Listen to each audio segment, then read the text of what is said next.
আসসালামু আলাইকুম প্রিয় পাঠক, কেমন আছেন? আশা করি ভালো আছেন। আপনারা ওদের আগ্রহে বসে আছেন যে এই বইটি কবে প্রকাশ পাবে। তো এই হচ্ছে বই, দ্য বয়ফ্রেন্ড। ফয়েজ সামি ভাইয়ের প্রথম অনুবাদ করা, যেটাকে আমরা অনুবাদই লিখছি। সে প্রথমটা ট্রাই করছে অনুবাদে। তো আশা করি বইটা পাঠকরা ভালোভাবে নেবেন এবং তাদের খুব ভালো লাগবে। আর বরাবরের মতো আমরা চেষ্টা করেছি এইবারও ভিতরে কাজ রাখার জন্য। যেমন এখানে এই যে ছবি, ছয়টা পাঁচটার মতো এই ধরনের ছবিগুলো ব্যবহার করছি। এই যে আরেকটা দেখতে পাচ্ছেন,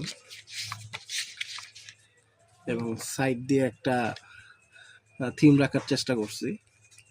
তো যারা যারা অর্ডার করেছেন তারা খুব শীঘ্রই পেয়ে যাবেন। এবং হ্যাঁ, এটার সাথে সুন্দর একটা বুকমার্ক কিন্তু আমরা দিচ্ছি। হ্যাঁ, তো জলদি বইটি পেয়ে যাবেন আশা করি। এবং এখনো যারা অর্ডার করেননি তারা বিভিন্ন বুকশপে অর্ডার করতে পারবেন, ডিসকাউন্ট সহকারে বইটি পাবে। ধন্যবাদ, ভালো থাকবেন সবাই।